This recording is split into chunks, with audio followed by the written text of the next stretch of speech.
everybody. Happy Sunday. So I'm teaching. This is the first time in a long time teaching from my own sewing room in Coralville. So you'll notice things look a little different behind me tonight. So got my sewing room kind of back together again. Sometimes it takes a while, you know. I've moved twice in the last year, so it was a very interesting experience. I haven't moved for a long time. I last time I moved was 23 years ago. So I've moved twice in the last year, and I hadn't moved for 23 years. So it made it. I realized I found some muscles that I didn't have.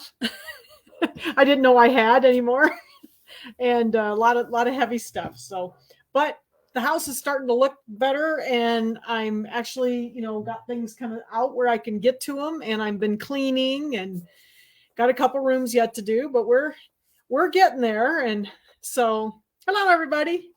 Hi, I got all kinds of folks coming in. Let me get the banner turned off here.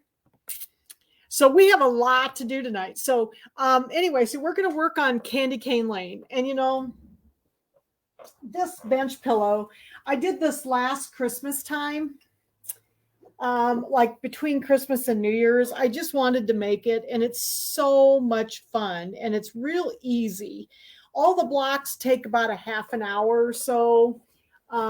They're real fun. So we're going to do a couple of blocks tonight, as much of the 2 blocks as we can get done. And we're going to quilt these in the hoop. So they're going to be quilted block by block, and I'm going to use some of the Kimberbell quilting designs. Second here, let me get back to the comments. Okay, whoops, second here. Get my mouse to work. There we go. And so we're going to do the quilting in the hoop, and I'll tell you the quilting designs that we used. I told you what quilting designs I used in the, like the information on the, all the stuff that I put up on the Facebook group, and everything, but we'll go through all that again tonight. So, there's just a couple of things I used, one for the blocks and one for the borders. So there's only 2. And you can use another one if you have something else you want to do. We're going to go over a little bit about the cutting. I think the cutting's pretty straightforward. I'll show you how I bagged it. I'll talk about the embellishment kit. I'd highly recommend the embellishment kit because there's a lot of little pieces, and it's just so much faster to just get the embellishment kit because then everything's together. The one thing I didn't want to have to cut was they have that long piece that goes along the bottom here that looks like snow. Goes along the bottom of the pillow there, and it's all in one piece. And I really didn't want to have to cut that out. So they give you the pattern in the back of the book, but I didn't really want to cut that out. So that's why I bought the embellishment kit, because here's the little roll here. That's the whole thing. So it makes it easier so you don't have to cut it yourself. But this is the embellishment kit. I've got it open because I've been sewing some of the blocks. So it's just Candy Cane Lane embellishment kit. I put the hi Lynn. I put the links to the Shield Sewing Center website for both the embellishment kit and the CD if you don't already have it.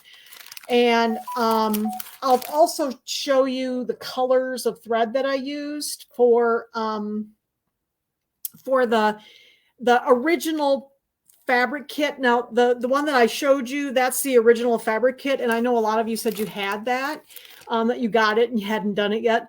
I didn't have every single piece in that for the second one. So I had to change my colors slightly. But I'll show you the colors, and I'll tell you the ones that I'm changing. I changed maybe 4 or 5 because my pink was a different color and my red was the same, but my blues were a little different. So I just changed a few colors just to match my fabrics a little better. So, all right, so we're going to get started, and this is a really fun project. Like I said, it was fun. It was easy. The blocks go together quite quickly. We'll do 4 in the class. We'll do 2 tonight. We'll do 2 next week. And then the other 3, there's actually 7. So the other 3, yeah, can you see my wreath back there, Lynn? It's back there above my card making stuff by the window. Yep.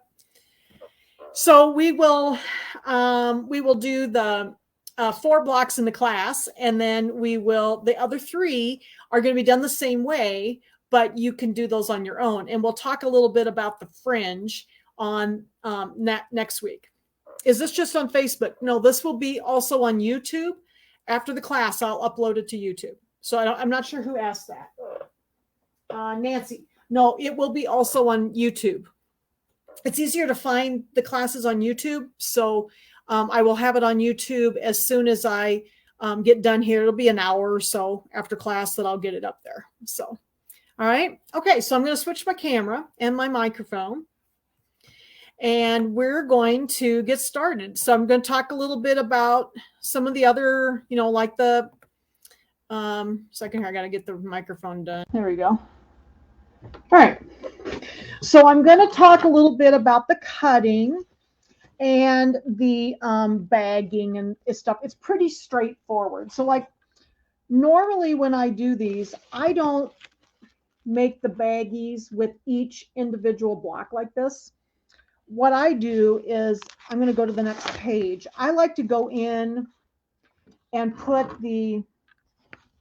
I number the fabrics in the book, and I cut these out and I put them in baggies by the number normally.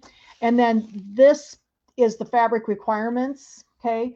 And so I just number my fabrics here. And then this is the cutting chart on the next page. This is like page 4 and 5 of the book.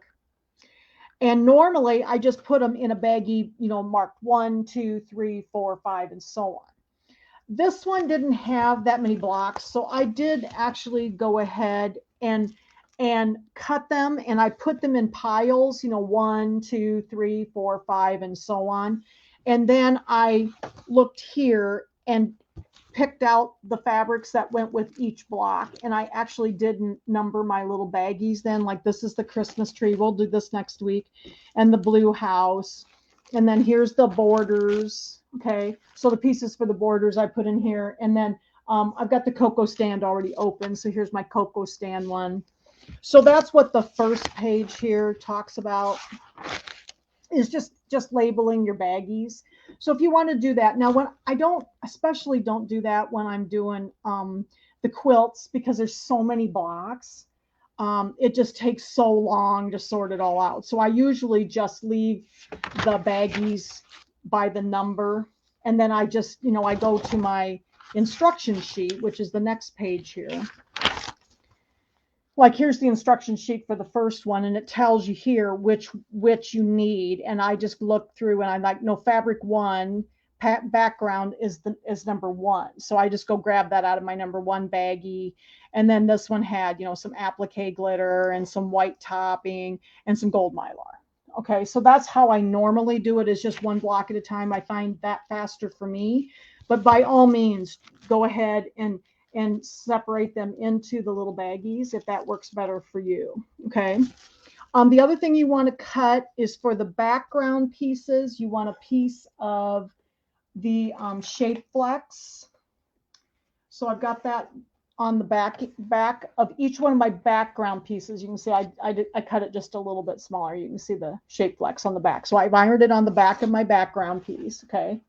So one for each one of your background pieces. I didn't use any other, I don't think I used any other ones for this one. Occasionally I'll use one if I have like a piece of white or a very light color, but this background is fairly light colored, so I didn't do any for any of the other pieces just because of the color. There's one piece for the red house that we might possibly need, but I'll look at that in a minute because I'm not sure if I'll do it or not. Lots of times I don't put a piece of the shape flex on the back. It just depends on how dark my fabrics are. Okay, so I've got my shape flex on the back. And let's see. The other thing I wanted to talk to you about is the colors. So my original kit, and I'm going to go ahead and hold this up in front of the camera. So if you need to see the color numbers, these are the brother color numbers. And this is from the original kit right here. So I use these colors, and it gives us a little grid here.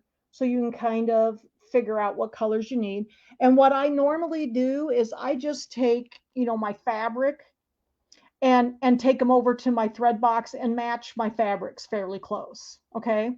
So the I used 1087 Palmetto Green, 241 Casino Royale, that's a blue, 1270 Medium Turquoise, 800 Red, 001 White, 900 Black, 206 Harvest Gold, and that's a kind of a yellow gold, 086 Deep Rose, 399 Warm Gray, it's kind of a tan, and then 0145 Nestle's, and then 1226 light blue.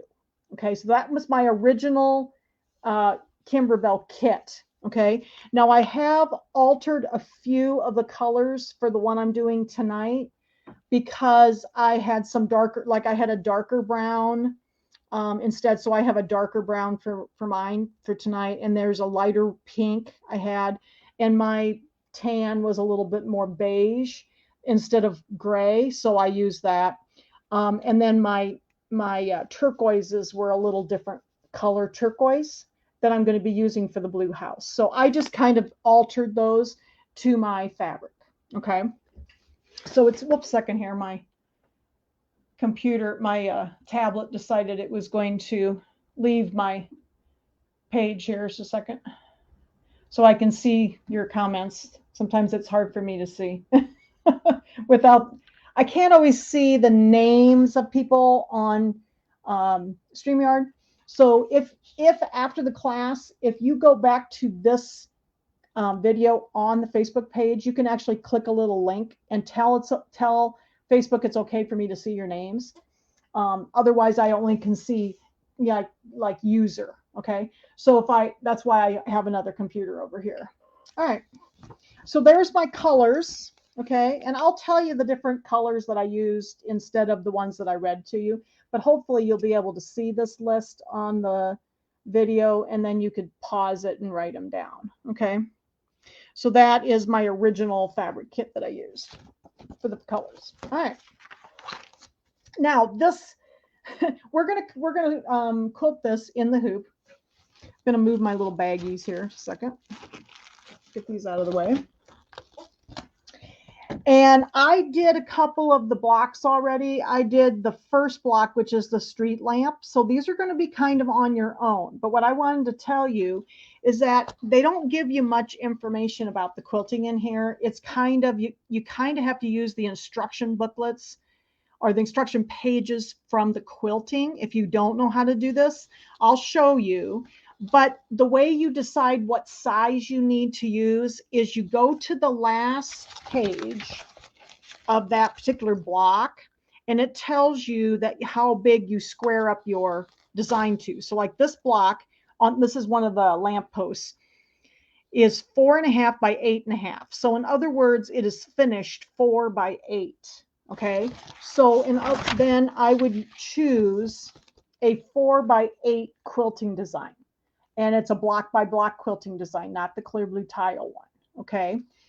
The two end designs are narrower, the two lamp posts, and we'll talk about these next week. I'll talk about the fringe because there's a little fringe you have to do.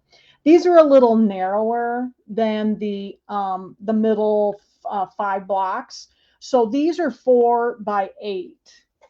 And then the rest of the blocks, I'm going to go to the next one. That's the one we're going to start with tonight, the cocoa stand.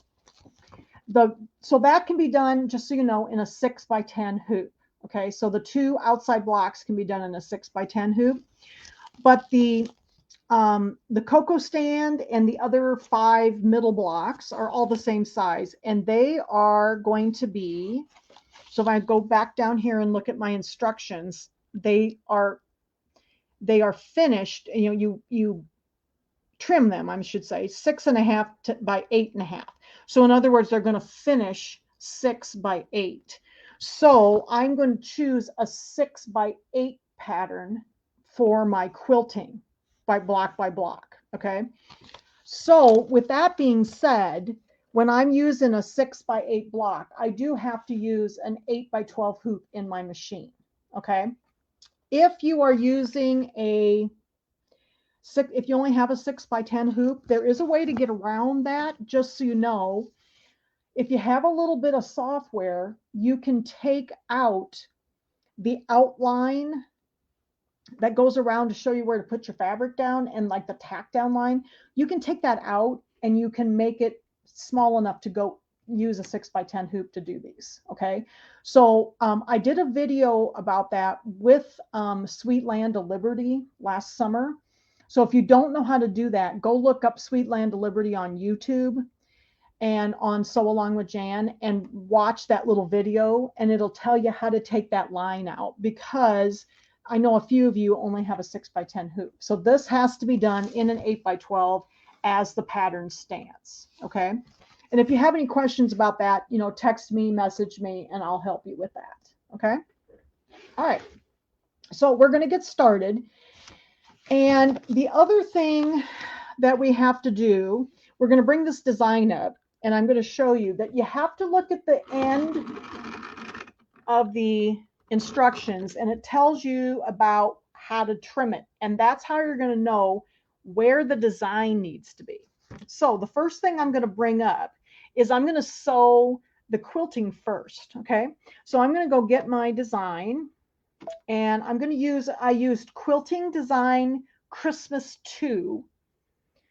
So I have to go find my Kimberbell Quilting, and it's under Christmas 2.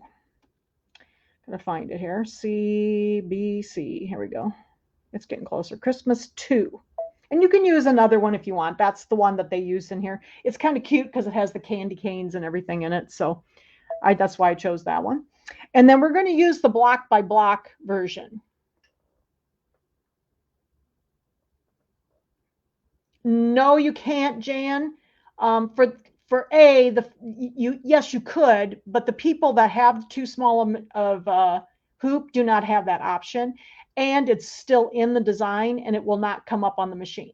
So the size is the problem, not the fact that it's going to sew, because it actually won't even come up on their machine at all because it's too big. It's a 1/4 of an inch too big for the hoop. So you do need to remove the line. Okay, so we're going to pick block by block, PES, and then I'm going to choose the 6x8 because it's going to finish 6x8. So let's go find our 6x8 here. It's down here, 6x6, 6x8. Here we go. Okay, and so it's the one with the little candy canes here, and I'm going to hit set. All right, so we have the quilting up here. So we're always going to start with the quilting. Then the second thing we're going to bring in is the cocoa stand. So we're going to start with the cocoa stand tonight because I already did the first one, which was this one. And this is the one that was a little narrower. I did the lamp post the other day. Okay. So we're going to do the cocoa stand tonight, and I'm going to hit add. And then I'm going to go back to my stick to Candy Cane Lane and the embroidery files, and I'm going to go find the cocoa stand. So let's see here. I think it's right here. Cocoa stand. And I like to quilt these in the hoop because it's so cool. All right. Now I'm going to go down. As you can see, when it brings in the designs, it brings in the designs both centered in the hoop. Okay. But when I go look at the pattern here, and the trimming information at the end, it tells me that the bottom of the cocoa stand is supposed to be approximately 1/4 inch up from the cut edge. So it's showing me this in this picture right here. Okay. So in this case, I need to move the cocoa stand down in the hoop because the bottom where we're going to be cutting is this outside line. Okay. The outside rectangle that you can see on my screen is where we're going to be cutting. So that's and as you can see, the design is 6.5 by 8.5. So we're basically going to be cutting along that outside line. Okay. So I want my cocoa stand to be 1/4 of an inch above that, which is actually the inside rectangle. Okay. So it makes it easy because then all I have to do is hit edit and move. And I'm just going to move it down. So the bottom of my cocoa stand is right on that line. That's about, you know, 1/4 of an inch up from the bottom. So here's the bottom line. And then the next one up is 1/4 of an inch higher. Okay. So that way our cocoa stand is down towards the bottom of our block. And when we go to sew it together, it's going to basically sew it in the seam line at the bottom of that block. Okay. So all of these are done, just so you know, all of these inside blocks are done the same way. Every one of them will be moved down to 1/4 of an inch from the bottom. So when you can see my basting line here, I cut it right along that line, and see how my little lamppost is right along. It's about 1/4 of an inch up from that line. Okay. And it's nice that the machine, you know, the design has that line, so it makes it easy to get it lined up. All right. So that is important that you do this with each block. Okay. So each of these 7 blocks are going to be trimmed the same way, and look at the end so you can see where the trimming is. Okay. So it shows you right there, 1/4 of an inch above the cut line. All right. So I've got it moved down. I've got it where I want it. I'm going to hit OK. And I just moved it straight down with the arrows because it's already centered, and it's centered side to side. It's just straight down so that it's down 1/4 of an inch from the bottom. Okay. And then I'm going to hit embroidery. So the first thing we're going to be doing is the quilting. All right. So let's go ahead and bring this over here so you can see it.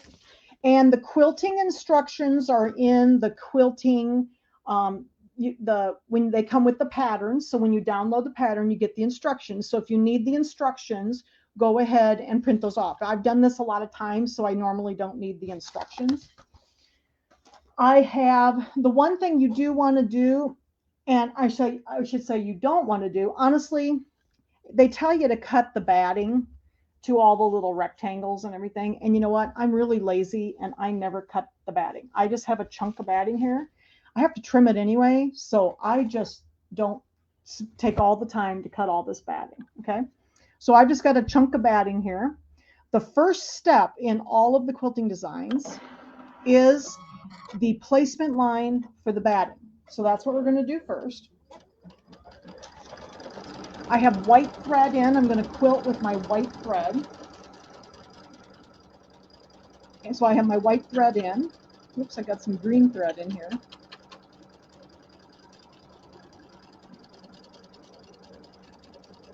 Feels weird to be teaching in my own sewing room. It's been a long time. This room's quite a lot bigger than the one I had at Dad's, so it feels kind of weird to be here. This has always been a nice room. Okay, so there's my placement line. Then I'm going to take my chunk of batting. It's kind of long and thin. I'm going to lay it down to cover up that line. Okay, and then I'm going to sew out step number 2, which is going to be the tack down line for my batting. And you do want to kind of, you know, straighten your batting out so that it lays flat. I am using Hobbs 80/20 batting. The stabilizer is no-show mesh. So anytime you're quilting, that's normally what I use, is the soft no-show mesh. And I just have that, and that's the only thing I have in the hoop is the no-show mesh. Thanks, Jan, for reminding me about that. So this way, the quilting is soft, you know, it doesn't feel stiff, and you can just leave the stabilizer in it.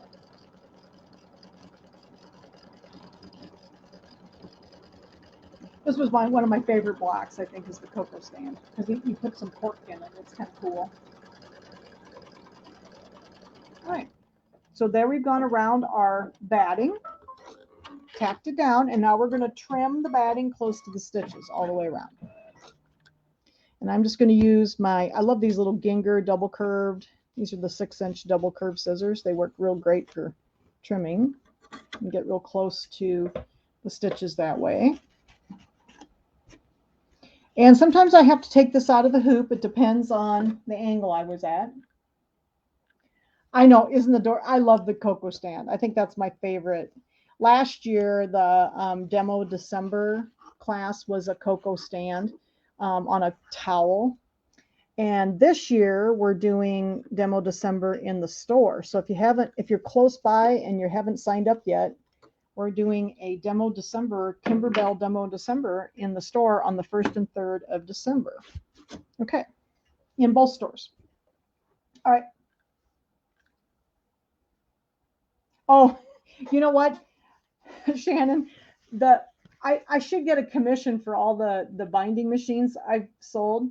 I love my comb binder, and it works great because then everything lays flat. So, I mean, it is worth the investment because I print off so many instructions. So, okay, so now I've trimmed my batting down, and then the next step, and this is the way all the quilting are going to be. The next step will be the placement line for the fabric.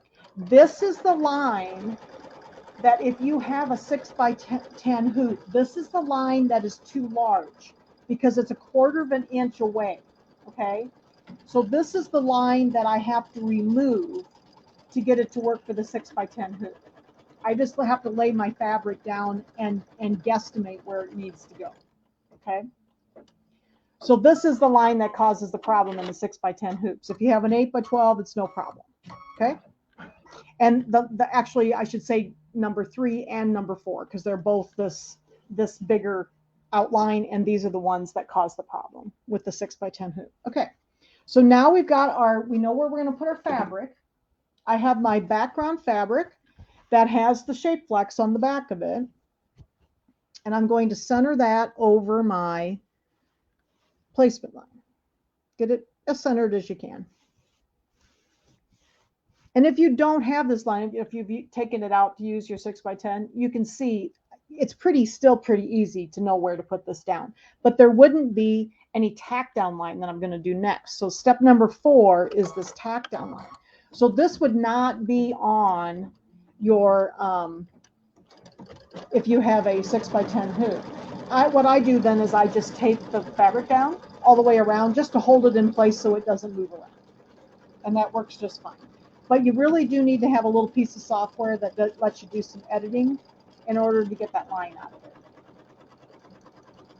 Oh, I just use the regular printer paper.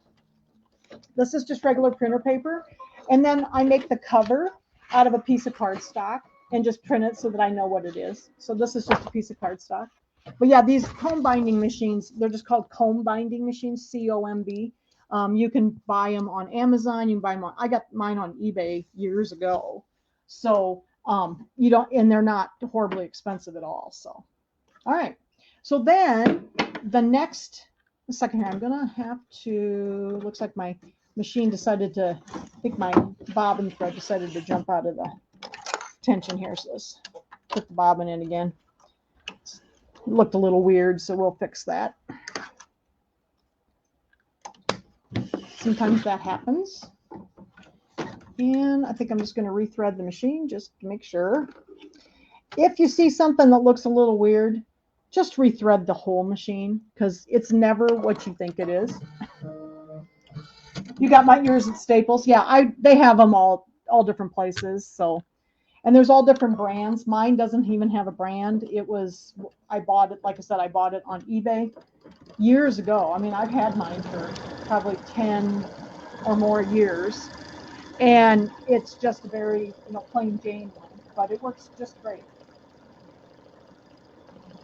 And I do print my instructions, Carol, on 2-sided. So most printers will allow you to put 2-sided, do 2-sided instructions. So it's like a book then. So I like that.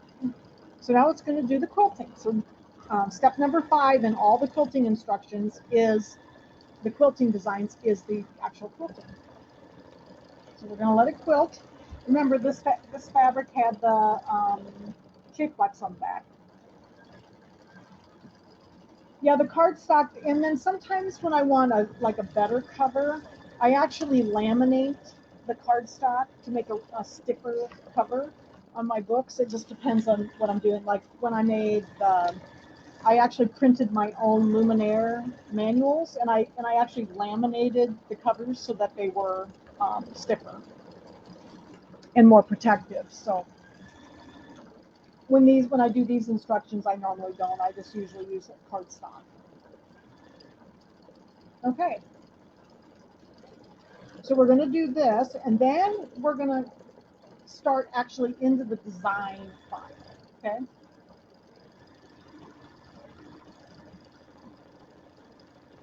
And I'm just using regular bobbin thread in the bobbin, just regular white bobbin thread.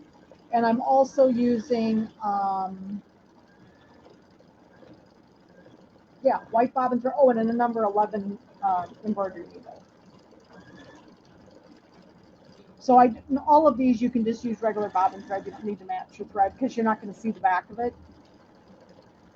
in the pillow. So, and even if you did make this into like a table runner, which you could still use the bobbin thread, because you could put just a backing on and then stitch in the ditch around the blocks and make it into a table topper or a table runner. That'd be really cute too. I think I'm going to make mine into a pillow though.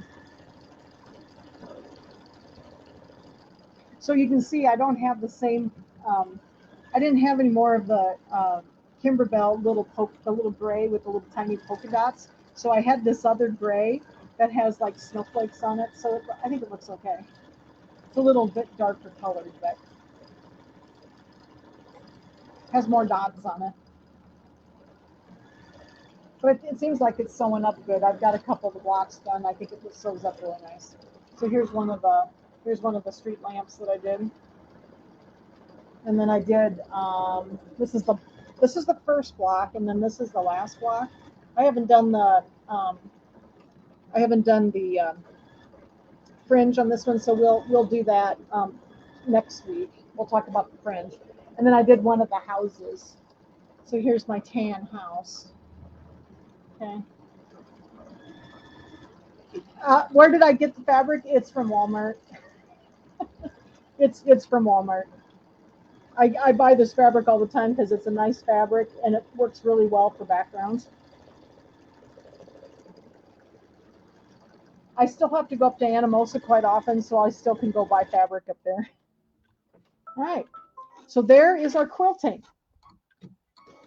So now, in the instructions, what quilt designs did you use for the blocks? Okay, so this quilt design was Christmas. It's the Kimberbell Christmas 2. Okay, and the border was border Christmas. I don't remember. I think it was border Christmas. Have to look it up. Can't remember. Border Christmas 2. So it was both. One of them says border Christmas 2, and the other one just says Christmas 2. Okay. And I use the same one, yes, for all the blocks, Lynn. Yep. Okay. So the next step in here is actually like a placement line and a tack down line. So the placement line and the tack down line are only used if you're going to quilt this after the fact. So we don't need to sew out the next 2 steps, okay? Because we've already got it tacked down and everything. We don't need these. So I'm going to take my negative positive needle here, and I'm going to fast forward through the next 2 steps because I don't need those for the way I'm quilting the blocks. Okay, so those were in there as if you were going to be putting just the fabric down on your batting, not the batting, but the stabilizer. Okay, so I skipped 2 steps, and now we're going to go in and we're going to do start doing the cocoa stand. So this is going to be the little supports, and I use Nestle's in my original one, but this one, my brown fabric is darker. So I actually switched my brown. So the Nestle's was, let me find the number for you. The original one had lighter brown fabric. Mine is a little darker. So the Nestle's is color number 0145 in the Brother, but I used dark brown because mine is darker, and it's the old dark brown 058 is what I what I use. So I'm going to put that one in. And this is going to be the supports for the cocoa stand. So I'll go ahead and put these in. So it's going to do some little supports, and then it's going to give us a, I think we have to do a placement line for the cork too. So I'm going to be using my dark brown here for a little bit. So here's my fabric for part of the cocoa stand. So it's a little darker brown than the original fabric I had. So I used a darker brown. And then this is the piece of cork out of the embellishment kit. Now you notice too that I don't have any of these cut.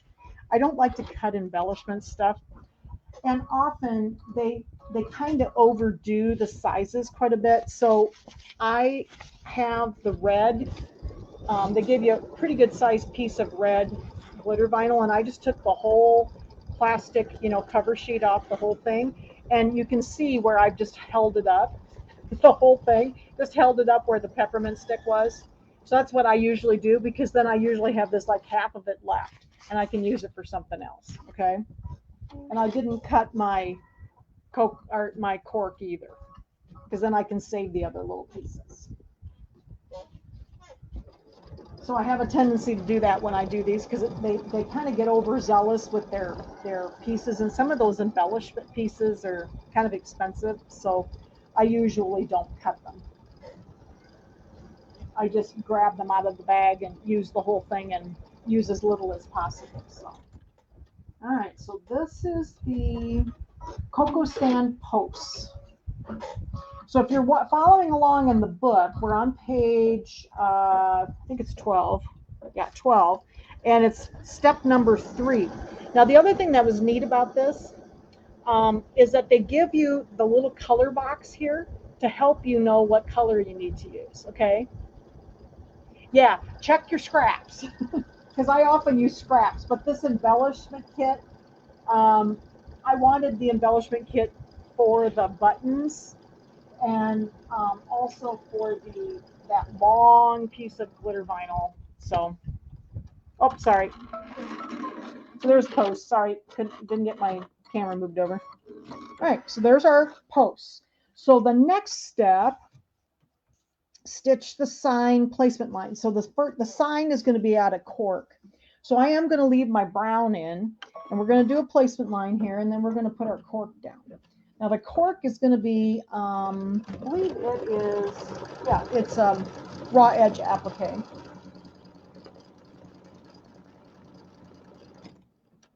And then we're going to lay this down. So I didn't cut this, okay? So I'm just going to lay this over my placement line, and not, just a little bit over. And then I'm just going to hold it there and stitch down the next step, which would be step number 5. It's the tack down line. And this is going to be raw edge applique.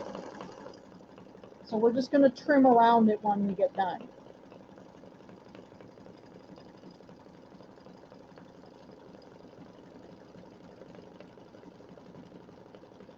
Get my scissors again.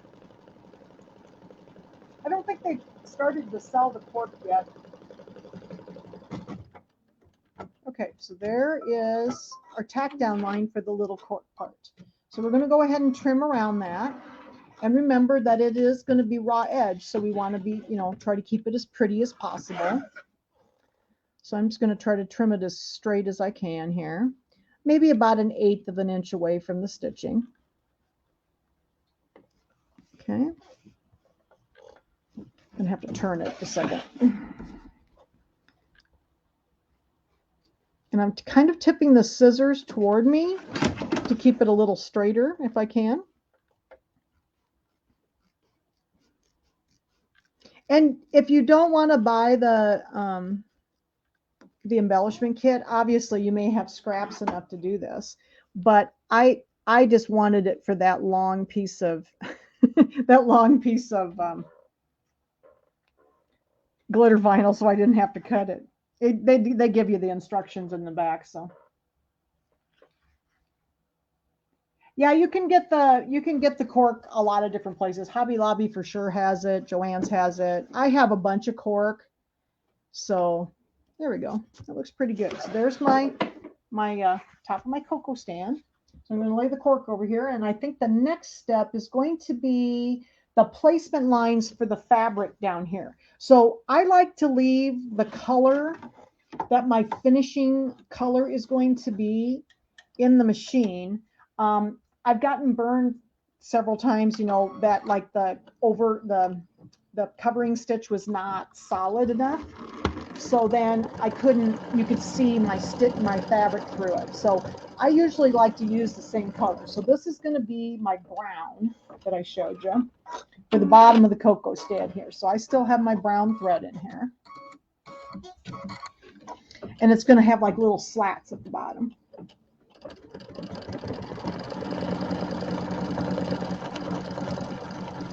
And then we'll lay our fabric in, and then we'll do this tack down line. I have a lot of little scraps for Kimberbell, so I got most of it out of the exact same fabrics, but not everything. I just didn't have that gray. And then my tan was a little different color. My pink was a little different color. So that's why I changed a few of the thread colors. It was not quite matching. So, and this was a different color. This was a darker one. All right.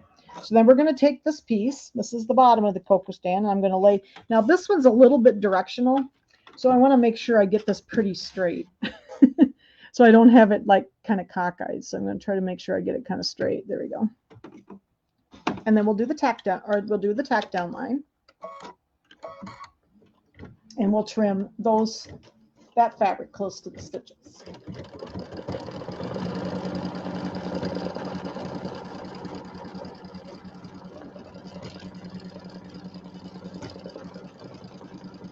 I'm still using, it was either Nestle's, that was the original one, the lighter brown, or this is my dark brown. This is the one I always have to have my glasses on to do the trimming.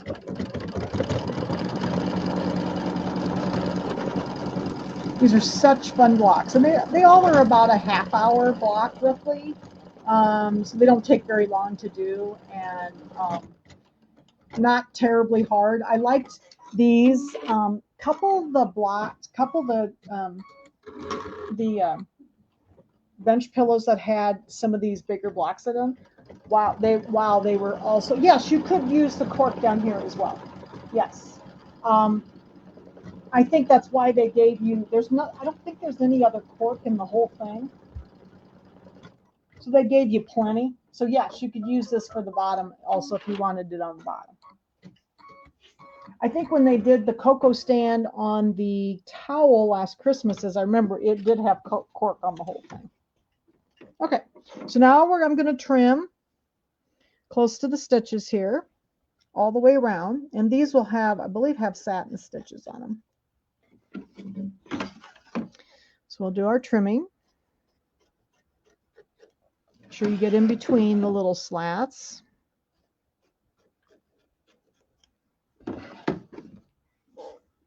Yeah, I was looking to see. I don't think there's any other cork on the whole thing. I think it's just that one piece. Actually, there is one other little piece. It's on the bottom of the tree. It's the tree trunk.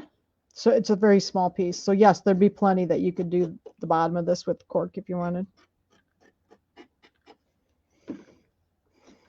It was different than my towel. That's why I did it with the fabric. So it wasn't the same as the towel that I did last Christmas. The new Demo December is a really cute little pillow, and it says "Stay Cozy," and it's real cute. So we're going to be doing that a couple of times, and you just come to the store, and you get the design. You come and watch the demo, and you get the design for free. So it'll be really fun. Lynn's teaching in Davenport, and I'm teaching in Iowa City. So it'll be fun. All right. I remember this fabric was very ravelly, so I need to trim some of these little tails off. There we go. All right, that's better. Okay, So now the next step, this is going to be on the top of page 13. It's the satin stitch outline for the bottom. So we'll go ahead and do that. I'm going to leave my brown in for that. And then I think we're going to go, oh, the next one is the countertop. So they made the countertop kind of a little tan color.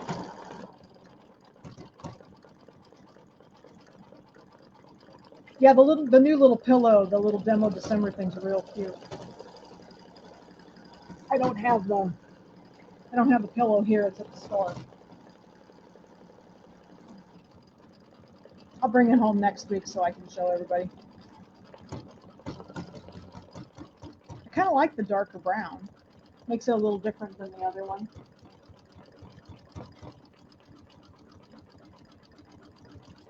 Now for the countertop, which is the next step, in the original one I used that warm gray, which is $3.99, and it is kind of a brown gray, but for this one I'm using a different one, so I'm using Boston beige. So we're going to use a little bit more. This one's going to be a little more beigey for the countertop in the next step.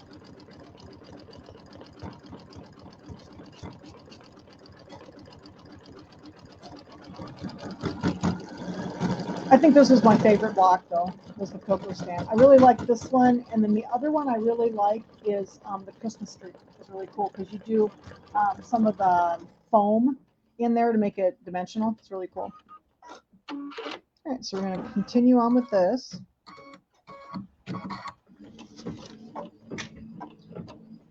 Yeah, it's kind of khaki colored. This is a little bit more beige, though.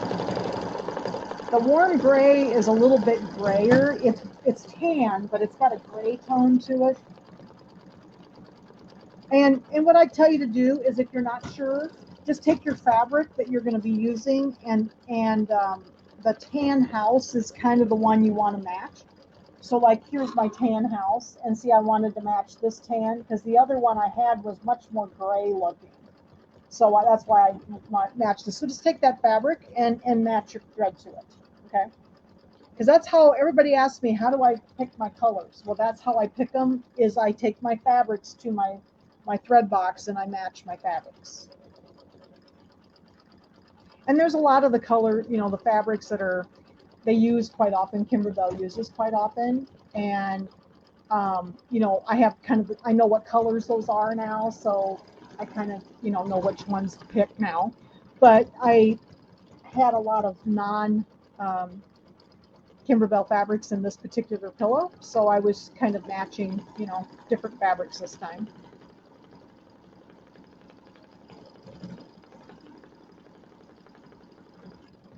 Kind of like this brown, though. This was a different brown. The other brown was the one with the little lines in it. And this one was the one with the little, kind of like diamonds on it. I didn't have any of the other brown.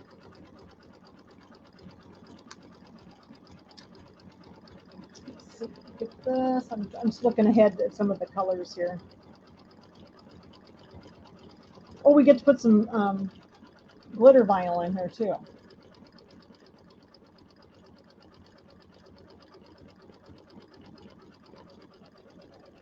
Yeah, I kind of like the brown fabric. It's a little darker, it's just a little different than the original one. But I, usually when I make these, like I made this last Christmas, like between Christmas and New Year's. And so I had the kit, so I just used my kit that I used. But I didn't know if I was going to teach it or not. I kind of decided to teach it, a month or two ago. So I didn't have another kit. So are there kits to buy? I think you can still find some, Carol. I would say Google online, and it's Candy Cane Lane fabric kit. They were a boxed kit in like a cardboard box, but I don't know if they still have them or not. But if you have scraps, or a lot of the ones in this were actually their solid colors. So it's pretty easy to find colors that are similar with just right, whatever. So.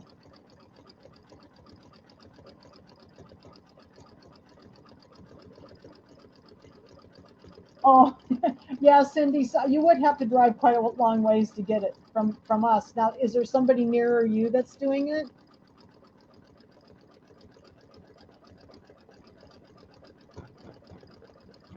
I didn't know if somebody else around you's doing it or not. Do you have a? Most people are doing the demo December in the stores and not online. Although I think they do allow you to do it online this year. So but the demo December one is like one of the bench buddies, so it's 8x8. It's a little square one. It's very nice. Oh, Lynn's gonna go watch Yellowstone. I heard that tonight was the opening night. So, I did do it on Facebook last year. Cindy, I think it was Cindy that was talking about that. I did do it on Facebook last year because of the pandemic, but we decided to do it in the store because Tim would like to have people come in. Excuse me. So we decided to do it in the store this year. It is a really cute design. And I did do I did actually do the video and put it on Facebook last year on our Facebook page. Because they normally allow it. I think because of the pandemic that they were allowing it. But this year we wanted to do it. What is the next project? The next project is going to be the Kimberbell Cuties starting in January. So we're going to have a break in December. I always take the week. So I'm going to stop teaching on the last week we'll have is December 4th. Sorry, I just have a cat. So you just saw a cat jump up. She decided to come join me. And we're going to do the countertop with our Boston beige, which is, I don't remember what color this is. It's Boston beige, 0140. So we're going to do the countertop. So we're going to do the Kimberbell Cuties starting in January. I think it's January 8th. So I have to look at my calendar. I think that's the day that we start back up again. So we're gonna be working on this through December 4th, and then we're going to take a break for I usually take a month off at Christmas time, so I have a little time off. Okay. And then will the cuties be hard? No, they're actually they're not. And I think the thing I like about the old ones is that if you're not a traditional quilt piecer, all the blocks are quite simple, and I'm not really a piecer either, but the blocks have been fun and simple. So then we can practice doing a little bit of quilting also. And then, yeah, she's sitting on my lap right now. So, and then, so then we can piece the centers, and then we're going to quilt it with the clear blue tiles. And then we're going to do the embroidery through the quilting. So I'm going to do them differently than they usually do them because I'm not a free motion quilter. So we're going to quilt them with the clear blue tiles, but then we're going to do the embroidery through the whole thing. Okay. So it'll be really fun. We're gonna work on those starting in January, and we'll do one every month because there's 12 of them. And then the new ones are done like in the hoop.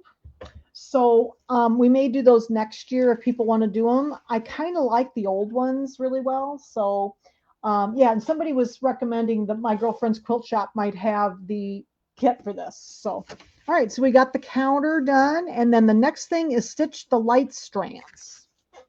Okay, so the light strands, I can't remember what color I did. They said to do them in black. But, normally lights are like in green, the strands. So whatever color you want. I guess I'll just do them in black this time. I think I did my other ones in green, but we'll do these in black. So that's the next step, is the little light strands. Now, all of this pillow has the little eyelets, that you put the lights into, and they give you the lights also in the kit. And but I've always thought the lights look they're kind of ugly when they're off. You know, they're kind of sticking in there and they're not real attractive. So I actually put crystals on mine. So let me pull this back a little bit and show you the pillow again. I actually put crystals on mine because then they look pretty all the time. So I think I'm going to put crystals on my other one too. See how I put the crystals on there instead? And then they're shiny all the time on the lights and everything instead of having the lights on. So whichever you want. I have done the lights too, but I like the crystals. So I think we'll put crystals on this one too. All right, so we're getting our strand of lights in here. And then I think the next thing is going to be the, oops, didn't cut. That's okay. Let's see what I did with this one. Yeah, I did. Then we're gonna put some lights, the little eyelets on where the lights are gonna go. And I did those in gold. Yes, I'm gonna show the crystals. And I did the lights. So if you really want to do the lights, I did.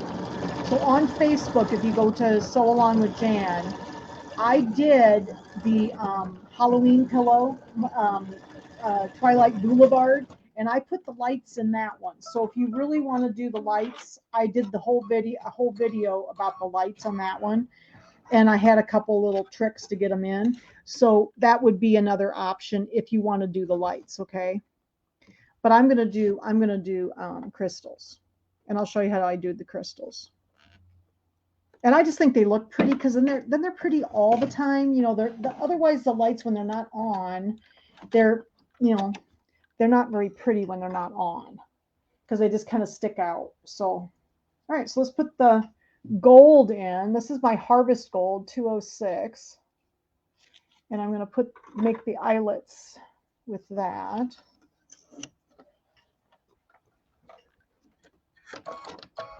Okay, and then the next part is, then we're going to go to the little plant stand. There's a little plant stand over here.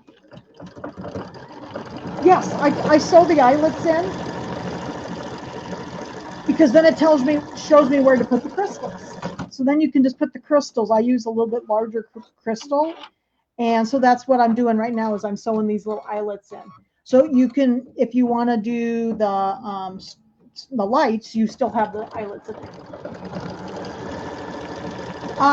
The crystals that I use, I just ordered some Swarovski crystals in a small package. You don't need too many. Seems like you need about 30 or 40 of them. And then I have one of those little heat tools that allows you to glue them on. So, but it's nice to have the little eyelets because then I put this crystal right where the eyelet is. And I use a 16 SS16. It's kind of a medium size. I think they're 3 millimeters, size 1. I'll have to go look at my package. Let's see how big they were. Give me just a second here. I'm trying to find my box.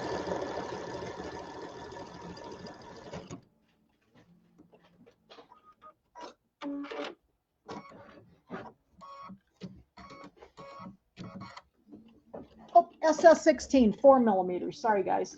SS16, 4 millimeters. Ones. That's what I got. I got some Swarovskis. These are a little bit brighter than the first ones I had. I didn't have any Swarovskis, so I ordered these, and I thought they were really pretty because they're just going to be a little bit more holographic, and they're going to sparkle a little bit more, a little bit higher quality. So yeah, you can get them all kinds of different places. I got these. I think I ordered these from Brewer, but you can order Swarovskis from a lot of different places. So, okay, you glue them on. Yeah, well, these are going to be the heat.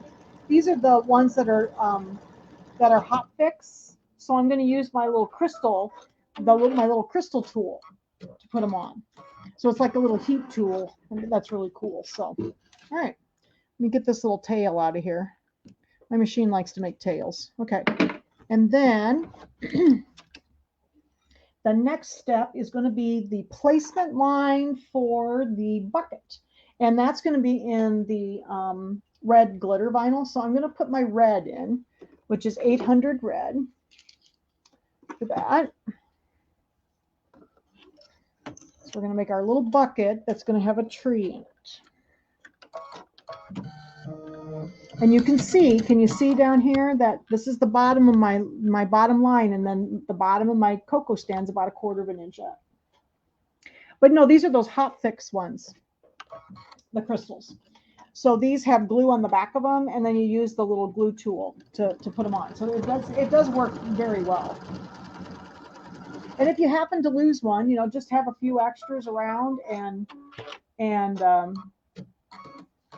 then just in case you need an extra one. Yeah, I haven't lost any on this pillow yet. I mean, I've had it at the store and people handle it and everything. So, all right, so there's my placement line. And I've already removed, that plastic covering for the glitter vinyl. So I've already removed that. And I'm just going to use just a little corner up here. I'm just going to hold this up here so I don't waste any. And then, whoops, except that I need to put the hoop back in, don't I? Come on, whoops. There we go. So I'm just going to put this over the line, and I'm just going to hold it there. I didn't cut mine. I just hold it up.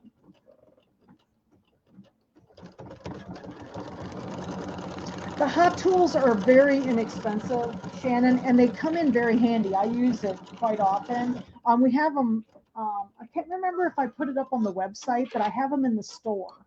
So I mean, they're not very expensive. I want to say it might be $30 or something like that. And then I put crystals on quite a few things. So, all right. So now we're going to trim around this, close to the stitches. This is our glitter vinyl.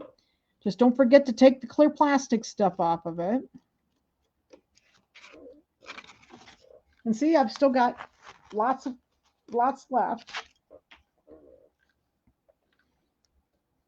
But I do put crystals on things, so I've had one of those little tools for a long time.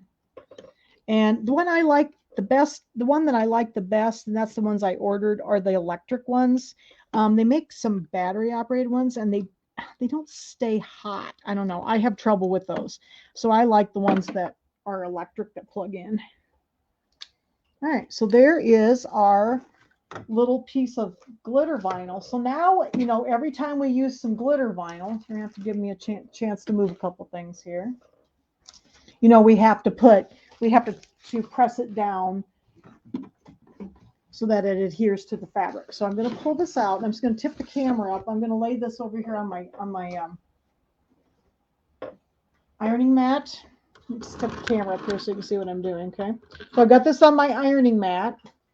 And I'm going to take my pressing cloth. I just got an old tea towel that I use for a pressing cloth, and I'm going to cover that vinyl up. And I'm just going to take I love this little mini iron because it fits in the hoops. And these are up on the website too. I love these. And I'm just going to press this down for about 20 seconds. Just hold it down. I'm just putting a little pressure on it.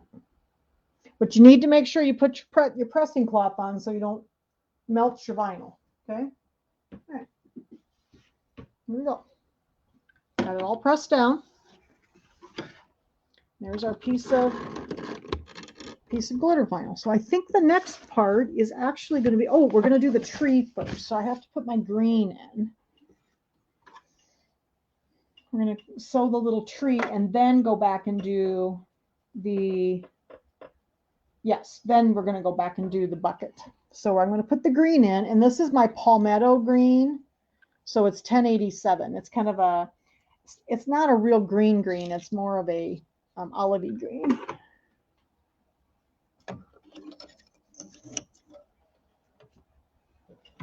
All right. Put this back in. Oops, got another tail over here. There we go. All right. Didn't get my flipper down. So now we're going to sew out the tree.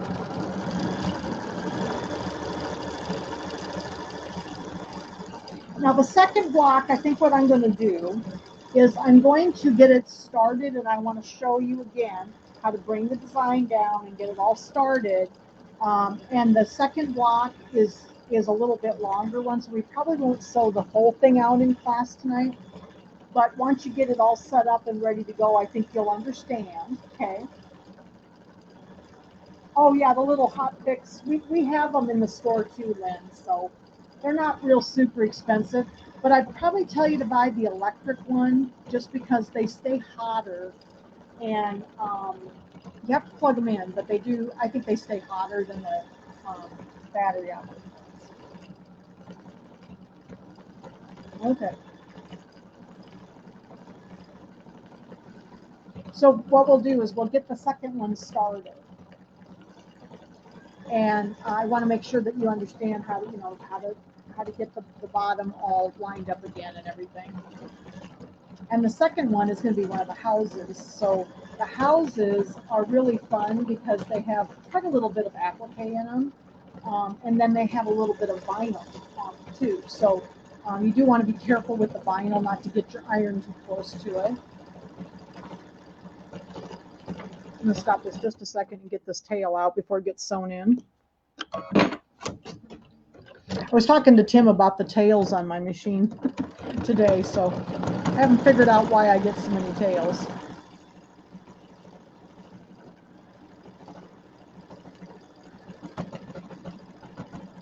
So I'm not sure. Medium turquoise. Oh, if that's right, I did one of the colors in medium turquoise. Let's see which color I'm going to have to use this time. What color did I alternate?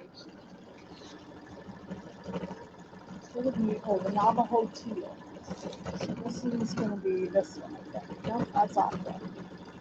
This one.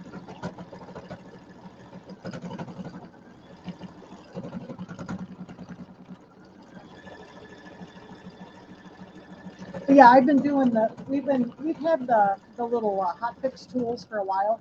Floriani used to carry them, and then so mine's a Floriani one, or it came from Floriani, and then I know the newer ones I had to order a different brand because they didn't have the same ones. So, but they do work really well, and they plug in, so they get hot. They have all different sizes of tips on them, which is nice because then if you're using real small crystals, you can use a different tip. There's a couple of them that are just flat on the end that I really like. So.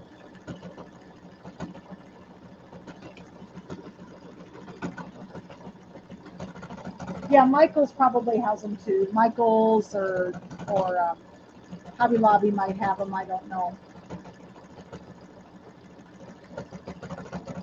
We're about done with the tree, and then we're going to do the satin stitch on the little bucket here. All right. So I'm going to go back to my red to do my satin stitch.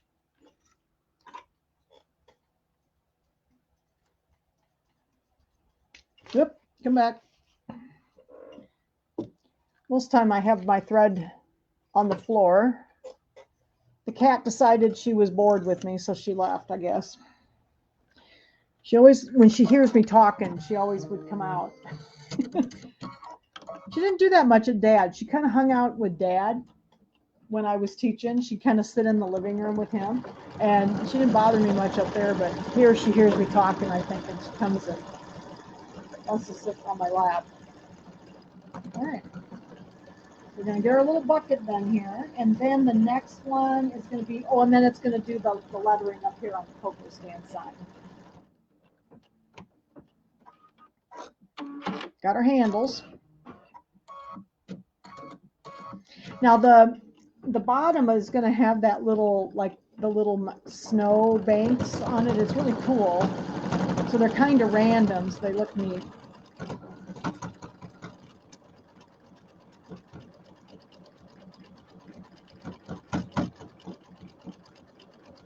But it takes about a half an hour to do. Most of the the stitch outs were around like 30 minutes. So these really don't take that long. You can kind of get going on them, and they're fun and not super hard. So I really enjoyed making this one a lot. But I thought you'd like to see at least the beginning of the red house, so you can see the getting it lined up and then the hoop again and everything. So because they're all going to be the same. Now the red house, it's mostly applique, but then there's some little windows on it, so you put some clear vinyl over the windows. So that's kind of makes it dimensional. And then that one also has and I could stay on and do it if you want me to, because I'll probably finish it tonight. So I can stay on if you don't mind sitting here listening to me. I'll just keep sewing if you want me to.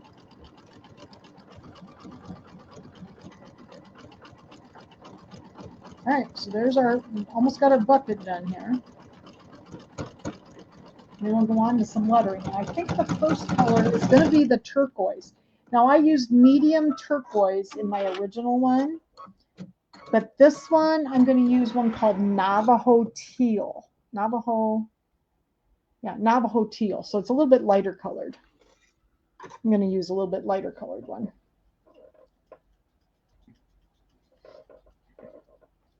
All right. I could use this one. This would be okay too. This darker one. This one is the darker one I chose. This one's aqua. So I might actually use this one. It looks a little darker on the picture, so I might use this one instead. Let's use the aqua.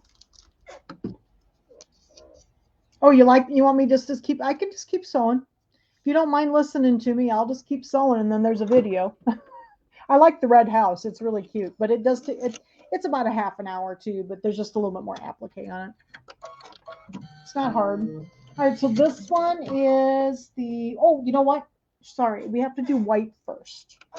The white, it's the hot cocoa part of the sign, and then we go to so that's white, and then we go to the teal part.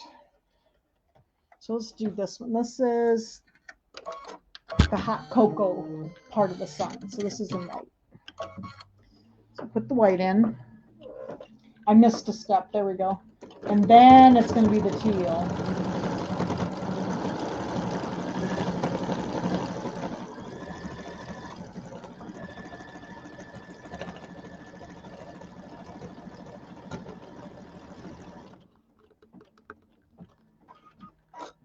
But these are fun. They're such fun blocks, and they turn out cute, and they're not hard.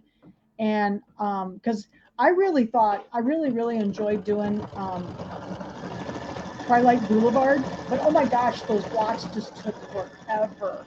They had a lot of detail in them, and they really were intense blocks. I remember sitting there for, I think most of those blocks took me at least 2 hours to do. Because I remember sitting there doing them, and I'm like, wow.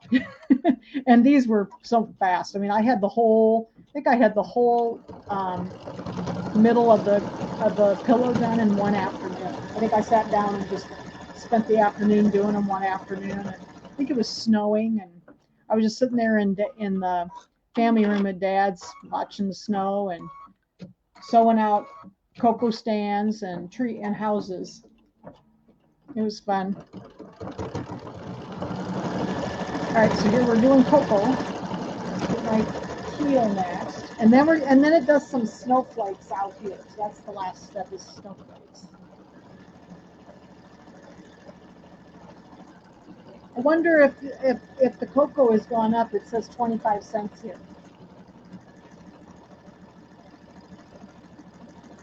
I don't imagine you can buy hot cocoa for 25 cents anywhere anymore.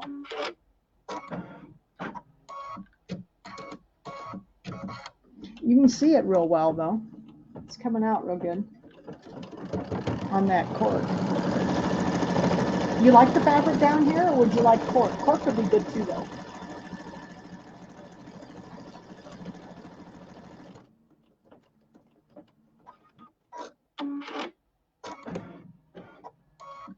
Cocoa.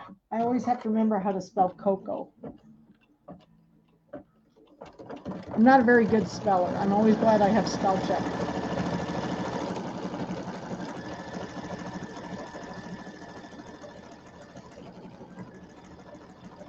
This is cute. I like this. The quilting is so cute on these because it has the little candy canes in it.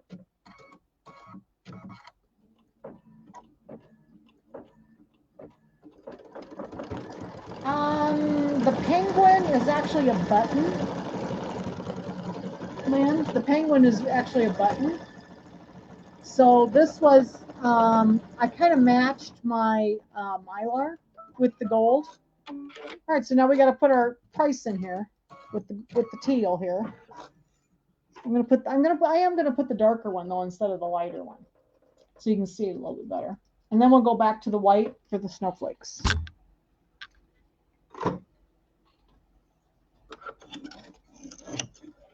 So what do you think? Do you think you can buy a cup of cocoa for 25 cents anywhere?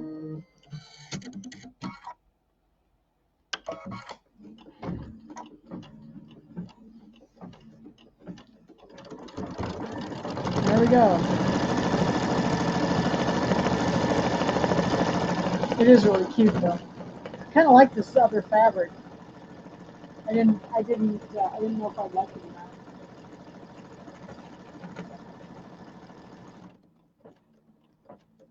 Just a little bit, and then I'll get my white ready here again for the snowflakes. And then there's snowflake buttons. So I don't know how many of you got the embellishment kit. I'm not sure I put my buttons to somewhere.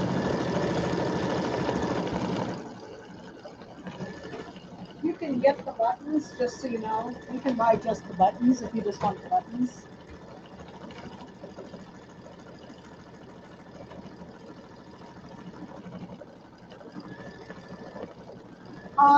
Pam, the Kimberbell cuties that I'm going to do are the old ones. So they are actually made to be quilted free motion. So no, I'm not going to use the quilting designs that are quilt in the hoop because I don't like my table toppers done that way. I like it quilted through the fabric. So I want to quilt them more traditionally. So that's why I'm going to do that. But here's the buttons. So there's also going to be some snowflake buttons on the background. So we're going to do the snowflakes here. They sew some on, and then there's going to be some buttons also. But I thought the buttons are so cute. They have little cocoa cups and the penguin, and there's a little snowman. They put all of these on the pillow. So all right, so we're gonna so the last step, we're gonna put the snowflakes on. Okay, and then we'll start our house. Yeah, I decided I wanted to those are made to be pieced. They're not like the centers are not pieced in the hoop, the old ones. So I'm going to do those with clear blue tiles because of the way they're done. The new ones are made to be pieced in the hoop, even the inside, all of the quilt blocks are pieced in the hoop. They're not traditionally pieced. So that's why I'm not going to do those that way. I'm going to do these more traditionally. And I figured out a way that we could quilt them, and then we can just do the embroidery through the, I like it through the back. I actually have one here I can show you while this is stitching. I think I've got it here somewhere. Oh, and I do have the picture of here's the little pillow that we're going to do. This is the demo December. So this is the little pillow, and it's done with the velveteen and some glitter vinyl. I thought it was really cute. And it's one of those little 8x8, square ones. So that's demo December. Let's see. Give me a second. I've got some of the cuties now. Okay, so here is February. Oh, this is sewing. I'll hold these up. So here's February's, okay? And these are pieced blocks in the center. So this is what's different about these. The whole center part is just regular piecing.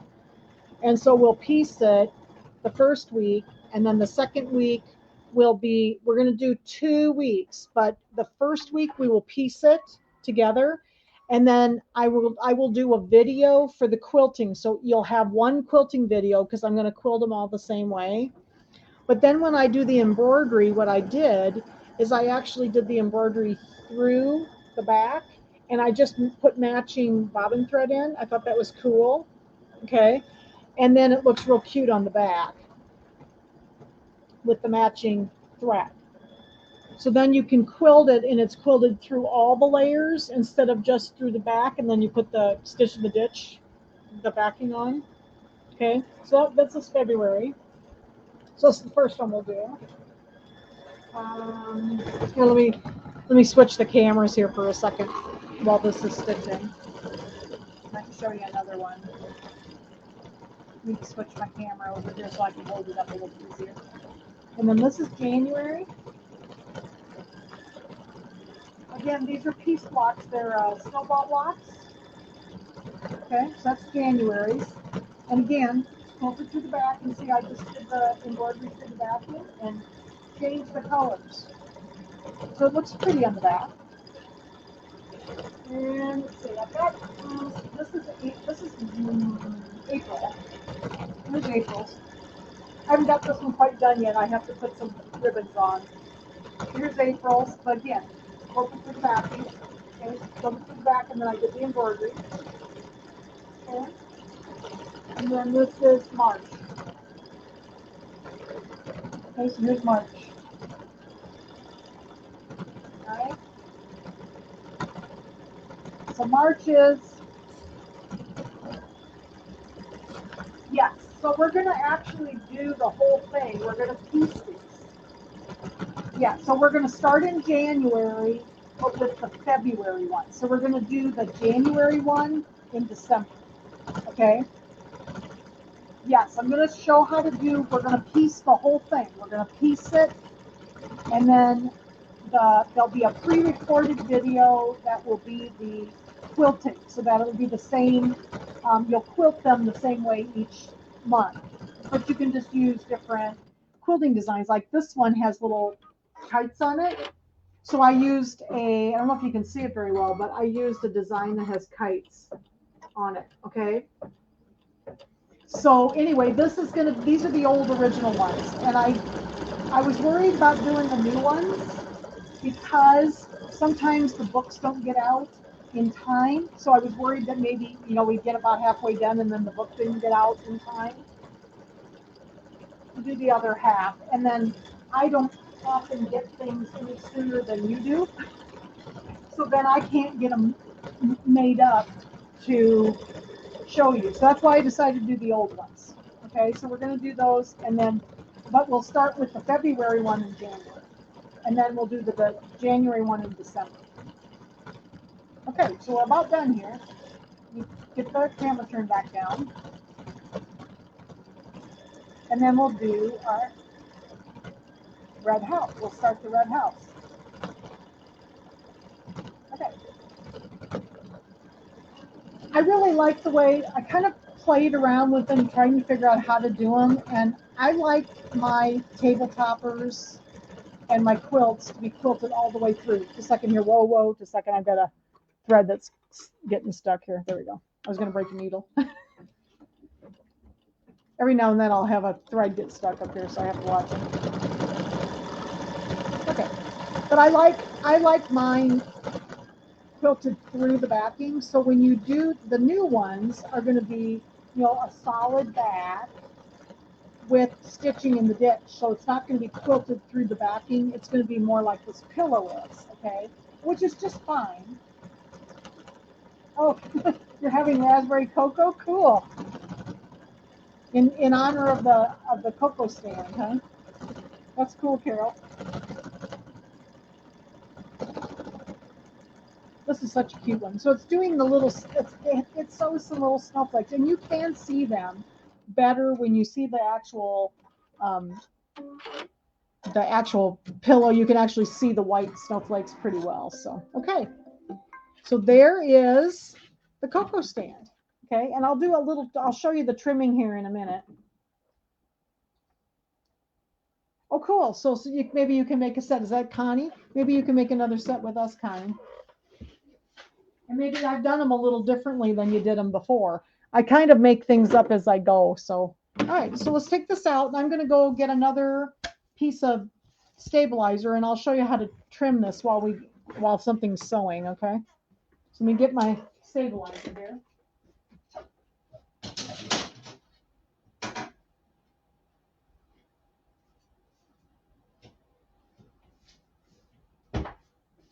All right.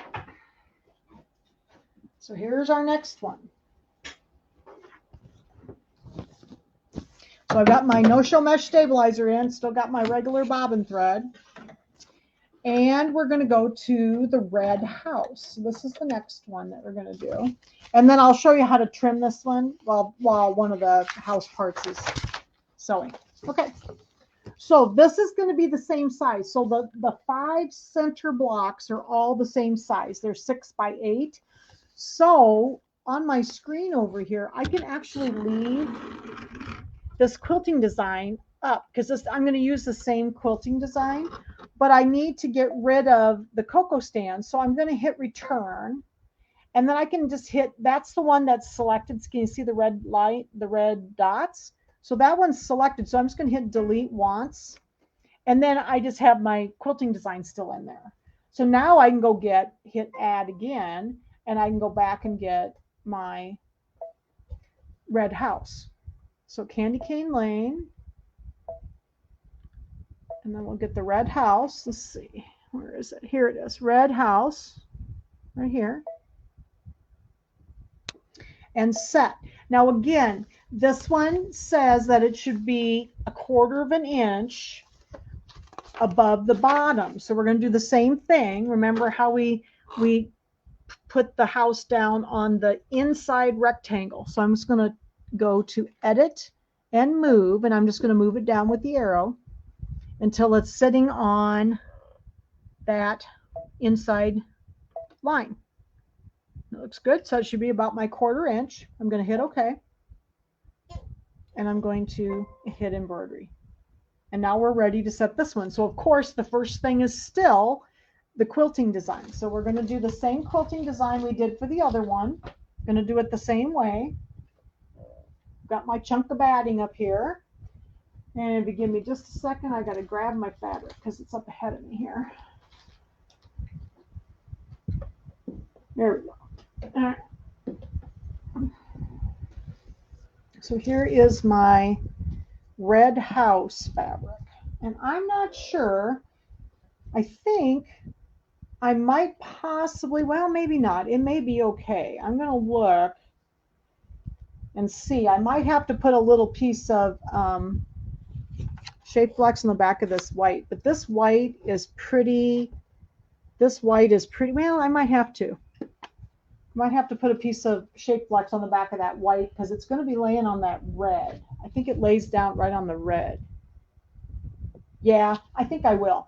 So while this is stitching, I will go grab a little piece of no-show mesh to put on there. Okay, so the first step, of course, is going to be so we got our house moved down to where it needs to be, and the first step is going to be the placement line for our batting again. Whoops, lost my door.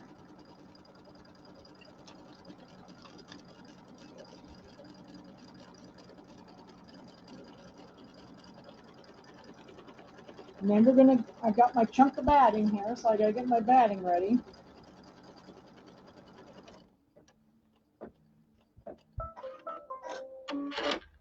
And then we're going to lay this down, okay, over my placement line. And we're gonna sew out, the second step is always the tack down line for the batting. And you do need to kind of hold it down because sometimes it wants to shift a little bit.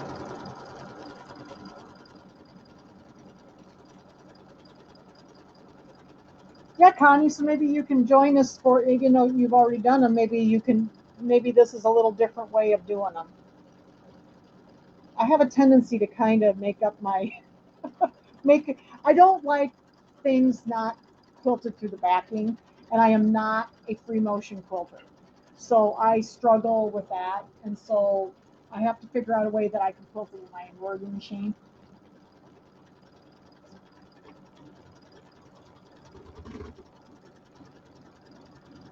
All right, so then we're going to trim our batting.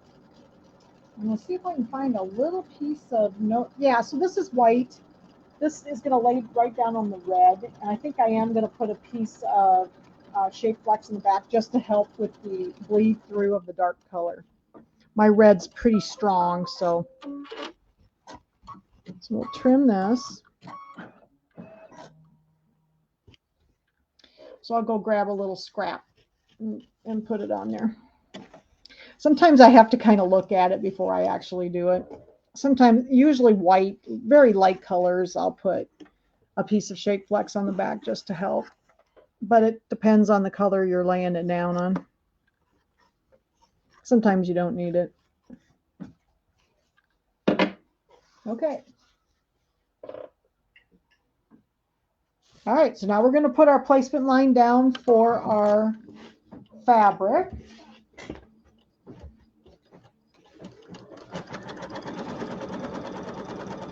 Trying to find a little piece of, little scrap of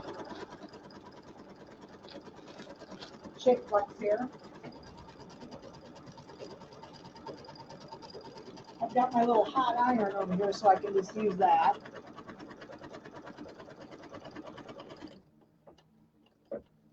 That ought to help. I got to make sure I get it on right on the back, though.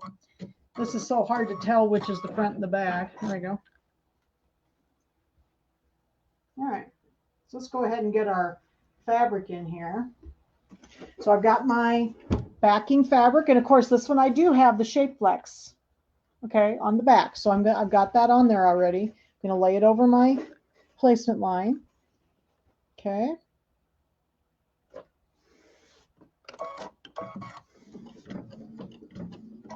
And we're going to do the tack down.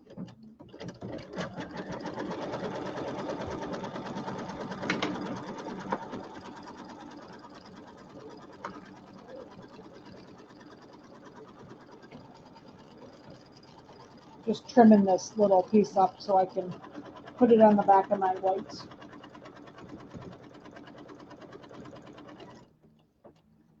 I'm not being very neat, but it'll be fine. I'm going to be trimming it all down. This is for the windows, so. All right. I'm just going to press this on to the white fabric.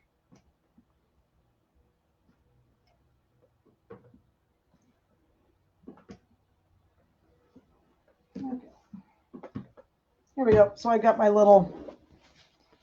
my piece of white fabric, and I put and this is still an 8x12. So all of the five blocks in the center are all going to be with the 6x8 design. Okay, so I'm using my 8x12 hoop. Okay. The two outside ones are a little narrower. So these are the first and the last block, and these I could do in a 6x10 because they're narrower. They're only 4 inches, 4.5 inches wide. So these are a little narrower, but the rest of it has to be done in an 8x12. All right, so now we're going to do the 5th step is always the quilting. So we're going to do the quilting. All right, so while this is quilting, I'm going to trim this. Move my lay some of this stuff up here. And I will trim this block for you. Hopefully you'll be able to see. I'm going to have to just tip my camera. With the embroidery unit moving, I can't move the camera. So hopefully you'll be able to see okay. I'll just tip this over here for a minute. And I've got my rotating mat over here. Oops, I got to grab my rotary cutter. And then this one is cut 6.5 by 8.5, I believe is what we decided. Yeah, 6.5 by 8.5. So I have my my orange pop rulers here. Okay. I'm going to lay this down on my mat, and I'm going to lay my orange pop ruler down. And these have that placement line around there, so it really helps us, okay, to get it lined up. So I'm just going to kind of line that up using that placement line to help me get it centered. And then I like to lay the bigger one. This is the one that's the next size bigger. This is the, 8.5 by 10.5 over the top here. Just helps me have something bigger to hang on to, okay? And then we're going to trim this all the way around. And the smaller ones were done with 2 rulers because they ended up being 4.5 by 8.5. Make sure you look at the instructions carefully. We've done a lot of these trimming ones, so I think everybody will be fine. This one's just 1 ruler. But I like to put the second one, the bigger one, outside just to have something more to hang on to. Okay. There's our block. Give me just a second here. I really need a new blade in my ribbon cutter, so I'm struggling a little bit with it right now. One thing I haven't gotten done since I've gotten home is I haven't found my blades. They're in a drawer, I think. So I still haven't found everything. There we go. I think I've got a little nick on my blade, so there we go. Okay, so there's our block, cut to 6.5 by 8.5. Ready to be put into the pillow. So what do you think of that? I like the cocoa stand, isn't that cute? All right. This down here.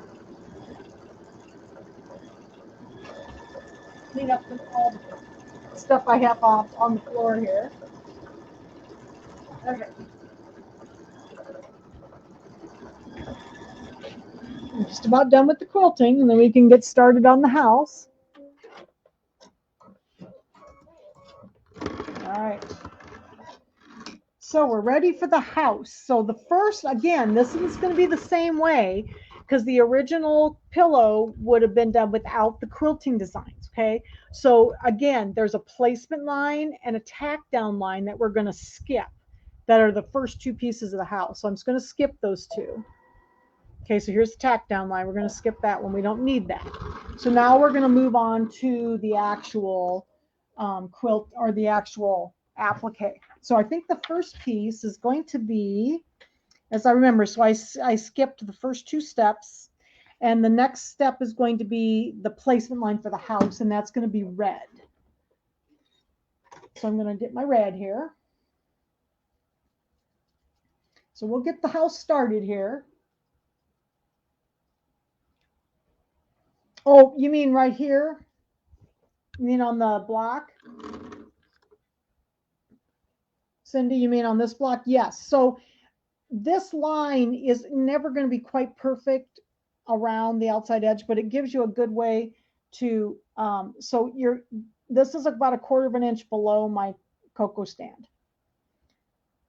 So yes, but you have to kind of center it because of the quilting and stuff, those bigger blocks are not going to be perfect, but you can still see my basting line, but it's pretty close. Okay. So yes, it's right down there on the line because I needed this to be 1/4 inch above that line. And see, this is where the seam allowance is going to be. All right. Okay. Red. Oh, we need red for our house. So we'll do a few pieces of the house and then probably say goodnight so you can see some of the parts of this. This is really fun. The house is really fun. There's also some glitter vinyl on this. There's going to be glitter vinyl on the roof. So again, you need to press it with your pressing cloth. So we're going to start out by putting the bigger piece of the house, which is red, on. And the house has some pink on it. This is my red. And then I think the roof and the part of the door is pink. So here's the red. So we're going to lay this down over the placement line, and then we're going to stitch the placement line. And then we'll trim, and then it's going to do the roof.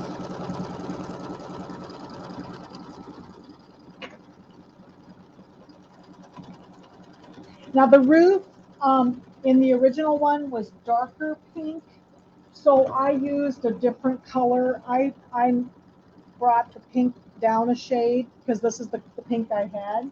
So my pink, instead of the deep rose, is flesh pink. So I have a little bit lighter colored pink to use for this one. So we're going to trim. And you are going to trim all the way around the house base.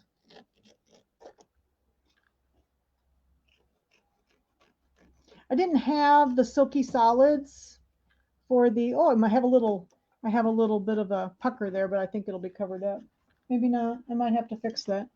Second, let me just clip a stitch here. I didn't see that it wanted to pucker on me. It'll be all right. Didn't notice it when it went around. Should be okay though. I think it'll be underneath the window. All right. So there's the red. And then I'm going to put in my pink for the roof. And that is the roof, one of the roof panels. And my pink is flush pink, so it's 124. It's a lighter pink. The original pink was a little bit more rosy, so I didn't have any of that pink. We're going to do our placement line for the roof. I think it's the bigger piece of the bigger piece of the pink.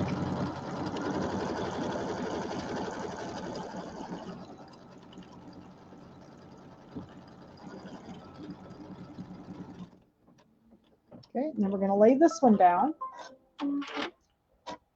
You know, I don't think we need to on the pink because, you know, the gray is pretty light colored. This is laying on the gray. So no, I don't think we need to on the pink. It's not very dark. It's pretty, you know, the gray is pretty light. So it looks fine. I got to make sure I get up over my roof section here. So no, I'm not going to on the pink. You might have to if it's real pale, but I think this is fine.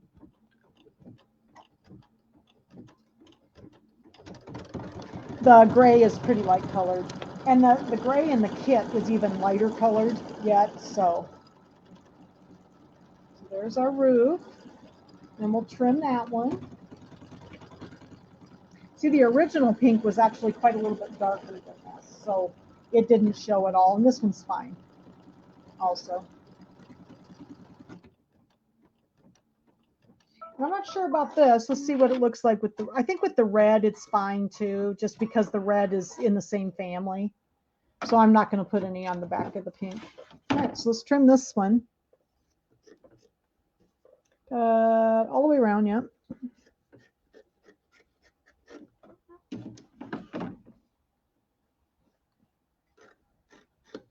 Boy, I really got a pucker in that one, didn't I? Oh well. See if I can get it to lay down a little bit better. Not sure if that's going to get covered. Oh, it should get covered pretty well. It should be fine. I didn't notice it when it went around.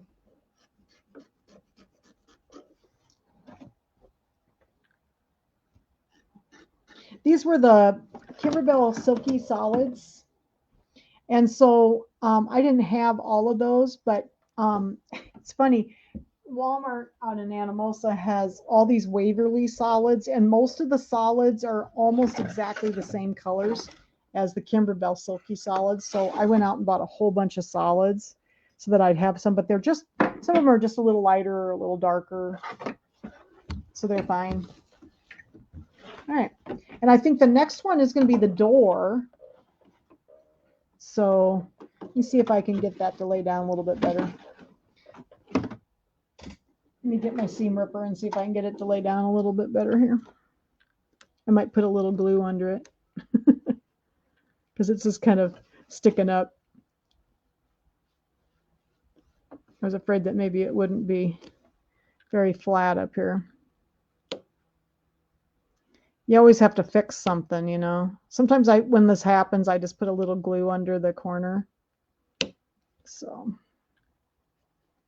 and I've had this happen to me before. There we go. Get it to loosen up a little bit for me. Because it's going to put a satin stitch there. There we go. So let me just take a little bit of glue stick, and I'm just going to put a little glue down here just to hold that down for me so it doesn't stick up. There we go. I think it'll be fine now, because then that'll be underneath where the satin stitch will be. There we go. All right.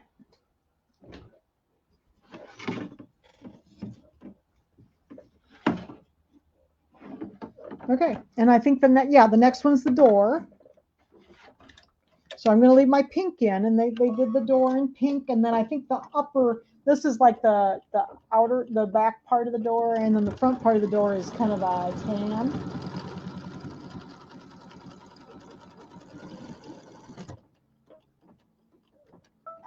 So we'll put this one down first, and I might have been able to put some shape flex on this one, but I think it'll be okay because it's sort of in the same family.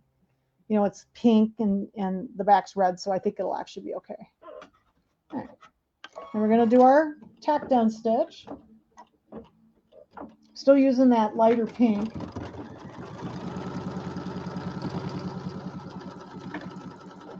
I think it looks fine, with, even though it's a little bit darker.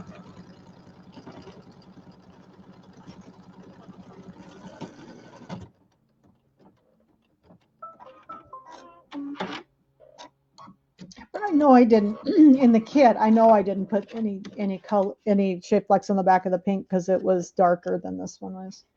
I think that looks okay though, even though it's on the red. The white, I thought I needed it because it was going to be on the red. Okay, so we'll trim this.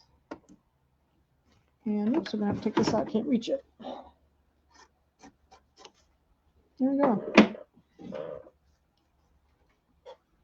Okay, and I think the next one, I'm on the bottom of page 14, turning to the top of page 15. And then this is going to be the little tan door. So I am actually going to change my color to my tan. And it's Boston beige. I used warm gray before because it was a little bit more taupey colored. Oop, I got a fly bombing me in here. Okay, so is everybody feeling comfortable with the applique? Is this making sense how this is all working? We'll do a couple more pieces. Get some of the pieces on. This is going to be the door. And then it does the, oops, here they are, the windows. Okay, so we'll put the little tan on the door. So you can see this was pretty straightforward, just applique with mostly the fabric. And then the one piece though that's a little bit later is that you put some vinyl down over the windows. So once I put the white down for the window, then they have you put they have you do some stitching, and then over the window panes they have some clear vinyl just to give it some, you know, makes it have some dimension and look like windows. So I'll show you that here. We'll trim this one close.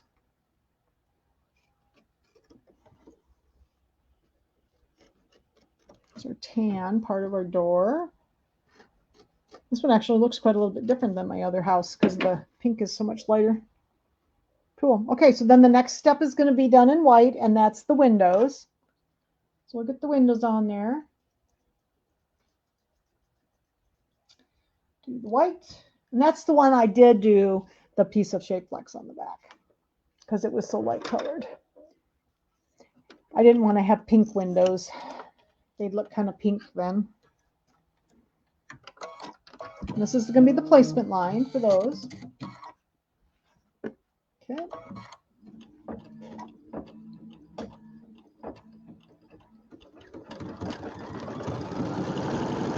So here's the little placement lines. There's 3 little windows down here, and then there's one up in the roof. And they give you one piece that's big enough to do the whole thing. So.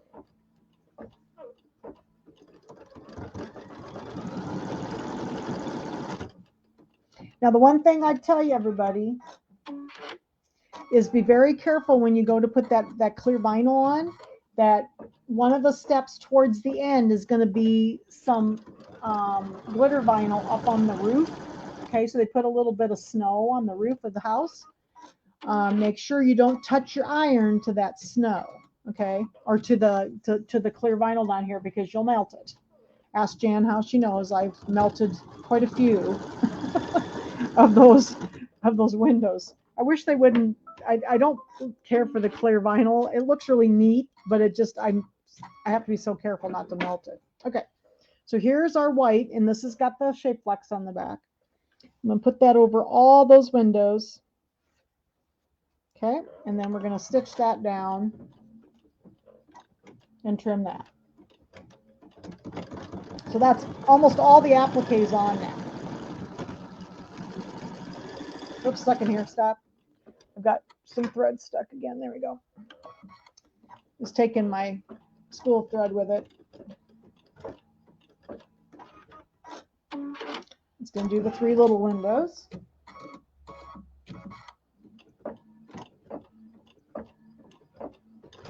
So I'll walk you through the last part of it.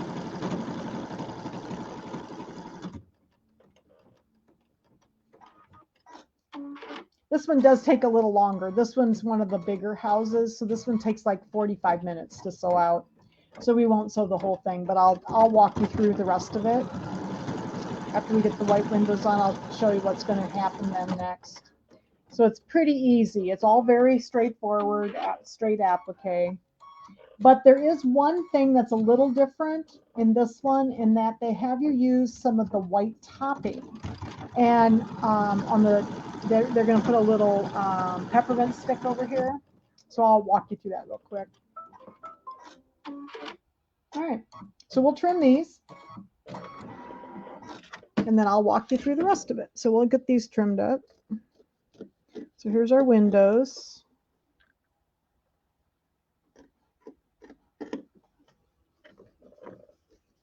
Remember, you're trimming through the little bit of that shape flex too.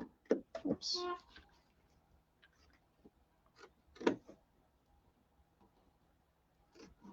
Careful not to catch your fabric underneath. That's why I love these double curved scissors, because the scissor points turn up and then I don't catch my fabric underneath.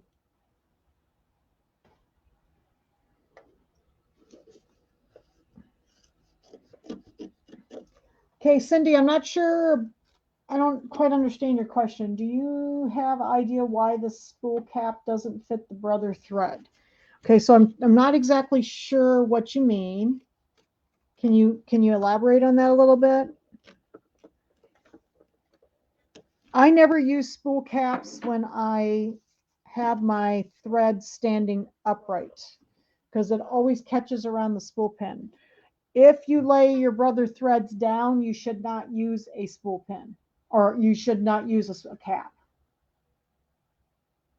Does it look pretty much like the cup of cheer one? I haven't done cup of cheer yet, so that's cool. All right, so the next steps then, this is on page 15. There's going to be some, I have to get the right, okay. So they're going to do some satin stitches around some of the windows and the eaves. There's like an eave down underneath here. And then the window satin outlines, and I did those in red, okay? So I did red, let's see, stitch the house satin. So the first one is the house, so I did that in red. Then they did the white of the eave, which goes across underneath the roof here. Okay, yeah, so if you lay your thread down, I'll just show you real quick. If you lay your thread down, they showed us this at Brothers School. It's technically backwards, but this is the only way that I can get them to work. So if you lay them down like this with the big end towards the right, I hardly ever lay any thread down, but if I'm forced to, I can. Then do not put a spool cap on here. Don't put a spool cap because it'll catch around there every time. Okay. These are meant to be standing upright, and you probably got a thread stand with your machine. So I would tell you to put, if you have a thread stand, if you don't have one, that's a good gift. Okay.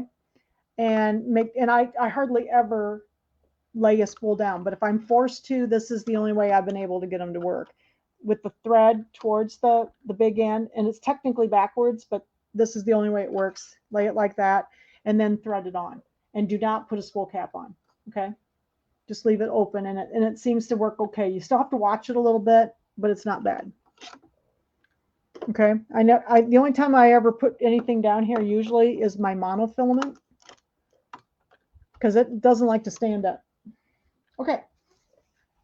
So then the eaves, and then the satin stitch outline around the windows is red. I did that in red. And it shows you the little boxes here, so it's real easy. And then stitch the window vinyl tack down. So then you're going to lay the vinyl down over the windows. So I've got my clear vinyl. I'm not sure where it's at here. It's in the baggie, but a piece of clear vinyl. And I'm just going to lay it down over the windows, and it's just going to sew around those and put the little stitches in there all the way around. And then you're going to trim your vinyl close to the stitches, maybe about 1/8 of an inch all the way around each window. Okay. And then it does the chimney and then we're going to do the chimney and the satin stitch around the top of the roof and the porch down here. Okay. And then the door. So we're going to do I did the tan for that, or the warm gray. And then I did the door detail in red and the porch roof up here in white. And then it's going to go up and do a little bit of glitter vinyl up here on the roof of the house. Okay. So I did that in white as well. And then of course, after you put your glitter vinyl down and trim it, press it down with your pressing cloth. Be careful of your vinyl, because there'll be a piece of vinyl right here. Press it down. And then it does an actual decorative stitch outline around the glitter vinyl. Okay. And that's in white. I did my chimney top in red. I did the little eyelets for the fairy lights in white and the house detail in white. So then it goes back to red. Okay, so then we're going to do the little candy cane down here. And let me grab my little thing down here. Okay, so I've got one done with this already. See the little candy cane here? I'm trying to find my piece of, here it is. Okay. So they give you a little piece of this. It's like a topper. It's sort of like the clear topper, but this has got a little bit of white to it. So what they do with this is they have you put the red glitter down first, and then they have you lay the white topper over the red. Okay. And then it does the little white lines over that white topper, and the white topper just keeps the red from coming through. Okay, so that's what this white topper is. It's kind of like the clear stuff, but it's got a pigment to it. It's got a color to it. So it's white. So when you do your little candy cane, you're going to use this little white topper piece. Okay, so that's towards the end, and that's done with white. And I think that's about the last thing. And that's the last little thing you do is the little candy cane. So this is the tan house, and it had a candy cane on it too. Okay. And then this is the white glitter vinyl, of course, right here. Just like the red. We're going to handle it just like we did the red. Okay. All right. So I'm going to continue on with this after I finish the video. And I'm just going to continue on. This will take me a little while to sew. So the next step is going to be the satin stitches on the house. and then I'll do some decorative stitches, and then I'll do that little piece of vinyl on the windows. It's very straightforward. All the colors are listed. I love these directions because they give you the little color blocks to help you with the colors. So it really helps. And you can see here's the red and the white, and this is the pink down here. Okay, when you see it in your own instructions, you'll see it a little more closely. And then the white and the red and so on. Okay, so everything is pretty straightforward. All right, for the rest of this one. And then next week we will do, and again, this one's going to be trimmed the same way we trimmed the other one, to the 6.5 by 8.5. Okay, and there'll be about a 1/4 of an inch, opening at the bottom where the little house is. Okay, so here's the little 1/4 inch down there, and then when we sew this together, then our seam allowance is going to come like right along the end of the house. Okay, like that. So we'll trim this one the same way. And then next week, we're going to do the Christmas tree. This one's fun because it has some of that foam in it. We'll make it dimensional. And then we're going to do the blue house. Okay. So we'll do a couple more houses, the house and the tree next week. Okay. All right. So I'm going to finish tonight. So let me just change my camera up here. I'm going to finish mine. So it's done. I'll take a picture of them when I get them done. Okay. And change my camera and my mic. Okay, so I'll finish mine up tonight, and then here's my finished one on my pillow. I'll hold this up so you can see it. So here's my finished one on my pillow. Okay, here's the red house. It's hard, this one's so long. So here's my red house, okay, with a little white roof up there. Okay, and then it's got that clear vinyl over the little windows. Okay, so that's your assignment, to get as many of those blocks done as you can this week. If you can do your cocoa stand in your house, maybe try one of the little narrow ones on the ends, and we'll talk about the fringe next week too on those. But so anyway, I'm gonna say goodnight for tonight. I don't want to keep you too long, and I'll finish this up, and then we'll do a couple more blocks next week, and we'll keep going. And then the following week, we're going to do the borders. So, okay. So if you have any questions, let me know. And I will be at the store all week, and you can call me there. You can email me, text me, get me through Facebook, YouTube, and so on. So, okay. So I'm going to continue on with my red house. So I'll see you all next week at 6 o'clock. Thanks. Thanks, everybody.